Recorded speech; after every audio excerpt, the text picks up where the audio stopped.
Hi guys, मेरा नाम है तुषार और आपका स्वागत है सिनेमा अनबॉक्सिंग में। तो चलो आज हम बात करेंगे फिल्म रे के ट्रेलर के बारे में। बेसिकली ये नेटफ्लिक्स की एंथोलॉजी फिल्म है। इसमें 4 अलग अलग स्टोरीज होगी। इसमें फॉरगॉट मी नॉट होगी, स्पॉटलाइट होगी, बहुरूपिया होगी और हंगामा है क्यों बरपा, ऐसे 4 स्टोरीज होगी। तो इसका डायरेक्शन वसंत बाला, श्रीजीत मुखर्जी और अभिषेक चौबे जी ने किया है। बेसिकली ये चारों अलग अलग स्टोरीज सत्यजीत रे के वर्क्स पे आधारित है। उन्होंने लिखी हुई स्टोरीज पे बेस्ड है। सत्यजीत रे बहुत बड़े ग्रेट डायरेक्टर हो गया, आपको पता ही होगा। तो इसमें इन स्टोरीज में क्या दिखाया है, हर कैरेक्टर्स का, जो चारों कैरेक्टर है उनकी जो अलग अलग स्टोरी है वो खुद के एक दूसरे से सिर्फ एक पॉइंट पे अटैच है। मैं आगे जाके वो बात करूंगा, पर चारों स्टोरी का कोई ऐसा लेना देना नहीं है, वो अलग टाइम और स्पेस में चल रही है। पहली बात करते हैं फॉरगॉट मी नॉट की, जो कि अली फजल उसका लीड कैरेक्टर प्ले कर रहा है।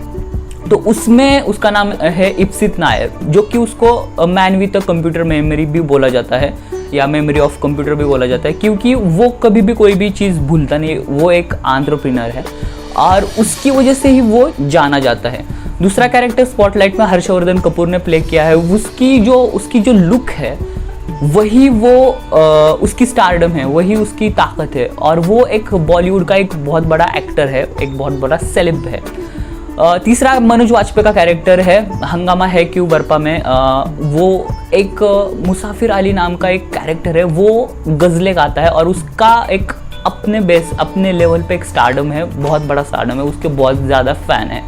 और चौथा सबसे इम्पोर्टेंट मुझे लगता है कि बहुरूपिया के मेनन ने उसका कैरेक्टर प्ले किया है और वो एक मेकअप आर्टिस्ट है।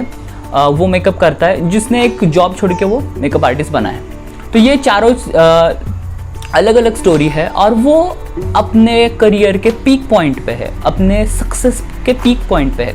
पर चारों के लाइफ में कुछ ना कुछ ऐसी चीज़ें होती है, जैसे कि इप्सित नायर है जो अली फजल का कैरेक्टर है फॉरगॉट मी नॉट में। वो अपने गर्लफ्रेंड और वो कब मिले थे या कहाँ मिले थे वो भूल जाता है, जो कि उसकी ताकत है। कभी वो चीज़ नहीं भूलता, वही वो चीज़ें भूलने लगा। मतलब जो उसकी जो ताकत थी वही उसकी जाने लगी। तो वो उसके लिए बहुत बड़ा फेल्यूर था। दूसरा जो कैरेक्टर था जो हर्षवर्धन कपूर ने प्ले किया है स्पॉटलाइट में, तो उसकी जो स्टारडम है, उसकी जो पॉपुलैरिटी है वो ख़त्म होने लगती है।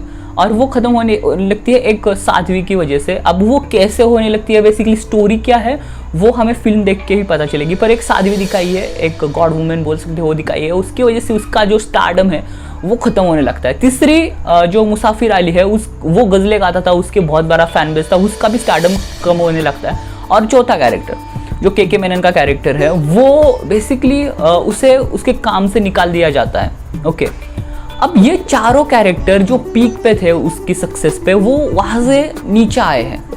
अब वो फिर से वो सक्सेस पाने के लिए वो कौन सा रास्ता अपनाते हैं, और वो रास्ता सही भी है। मतलब अगर सक्सेस भी मिल जाए उस रास्ते से, तभी भी वो इतनी इम्पोर्टेंट होगी ये रास्ता अपनाने जितनी। तो बेसिकली यही स्टोरी इस एंथोलॉजी फिल्म में हमें दिखने वाली है। तो बेसिकली ये स्टोरी है रिवेंज, बिट्रियल, ईगो, एनवी की। ये स्टोरी हर कैरेक्टर के इंटरनल स्ट्रगल की है और ये नेटफ्लिक्स पे 25 जून को रिलीज़ हो रही है। मुझे एक बात लगी कि जो के मेनन का कैरेक्टर है वो मुझे हाईली इंस्पायर लगता है जोकर के कैरेक्टर से। जो जोकर मूवी आई थी हॉलीवुड की, उस कैरेक्टर से बहुत ज़्यादा इंस्पायर लगता है।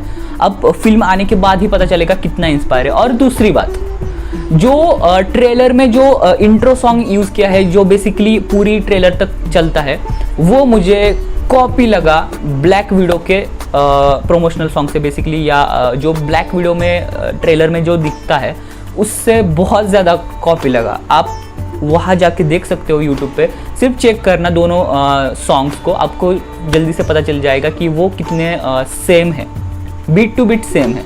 तो यही बातें यार मुझे इस ट्रेलर में लगी। बाकी जब फिल्म आएगी तब मैं उसका रिव्यू करूँगा ही। बाकी आज के लिए इतना ही, बाय।